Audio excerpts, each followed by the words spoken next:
Bonjour Claudine Villemot. Bonjour, Vous Michel. vivez depuis une vingtaine d'années en Allemagne. Vous avez travaillé plus de 10 ans pour BMW. Nous nous intéressons aux écosystèmes d'innovation dans le monde. Est-ce que l'écosystème allemand a des caractéristiques bien particulières? Alors, dans le domaine de l'innovation, à mon observation, l'écosystème allemand, de par sa tradition, et ça en rapport évidemment avec la façon dont les gens pensent, leur système de valeurs, ont une tradition extraordinaire au niveau de l'ingénierie. C'est-à-dire que tout ce qui est machine-outil, la perfection dans le détail, ils sont extrêmement performants dans ce domaine. Oui. Ce qu'on voit aussi par rapport à l'industrie automobile qui est extrêmement forte, évidemment, en Allemagne.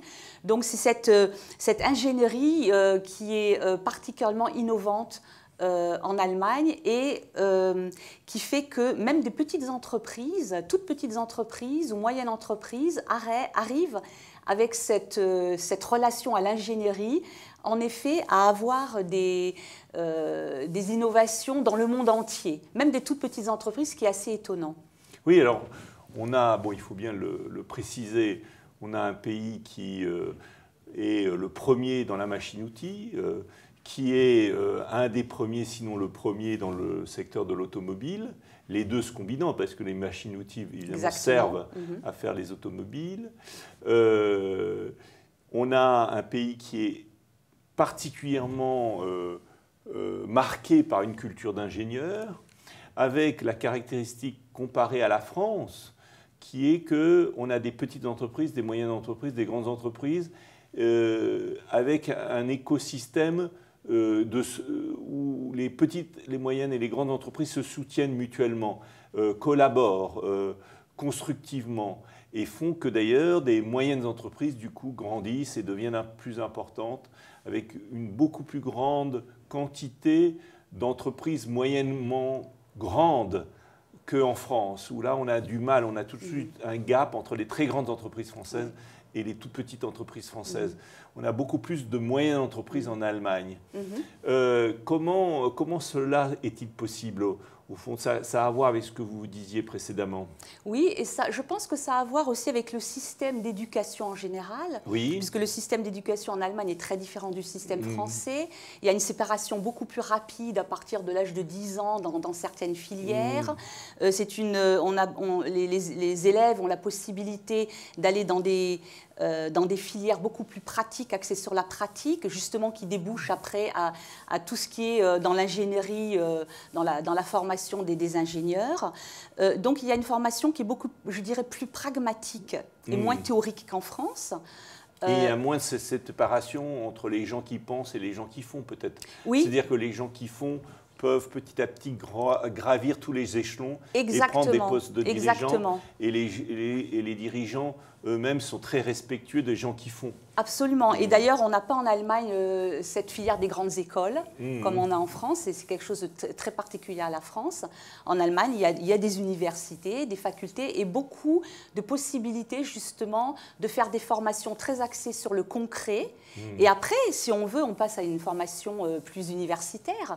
Mais donc, il y a moins cette séparation de la pensée et du concret et du faire, ce qui aide évidemment beaucoup les petites et moyennes entreprises. Il n'y a pas cette espèce de clivage, peut-être, qu'on observe peut-être en France plus. Alors, nous allons découvrir une des pépites allemandes, BMW, qui ont d'ailleurs une entreprise qui a d'ailleurs construit un magnifique centre qui raconte l'histoire de BMW à Munich. Alors, est-ce que vous pouvez nous expliquer un peu, comme un exemple concret, de la culture allemande et de la culture bavaroise, parce qu'avec avec des caractéristiques très spécifiques, BMW que vous connaissez bien. Oui. Alors BMW, évidemment, a un rôle prépondérant dans la région, puisque l'Allemagne, avec les Länder, et qui a un système fédéral, a une ressource extraordinaire dans les différentes régions, dans le régionalisme, et en particulier la Bavière, qui s'appelle elle-même État libre de Bavière, avec le drapeau pour bien montrer voilà, son rôle bien particulier.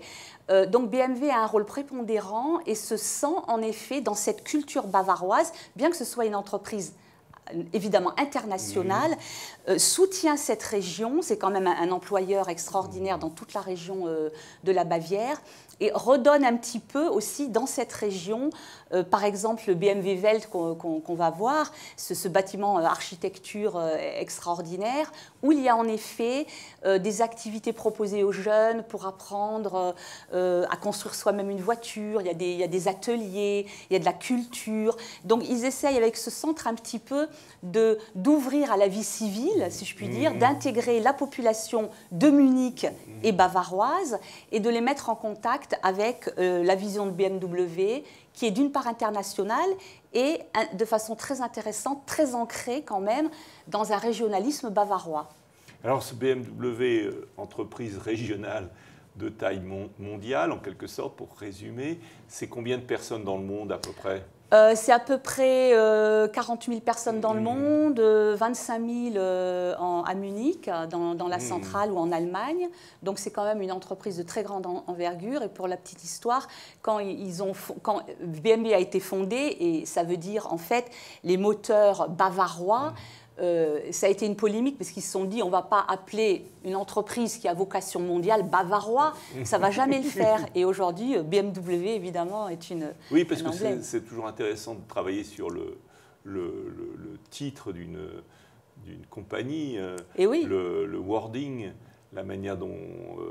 elle est nommée, donc ça veut dire quoi BMW? Ça veut dire, ça veut dire bavarois, moteur... Les usines de moteurs bavaroises. Ah, donc il y a vraiment le mot bavarois dans l'appellation. Oui, et puis c'est même pas automobile, c'est les moteurs. C'est les moteurs, voilà. C'est les moteurs, oui. Très bien.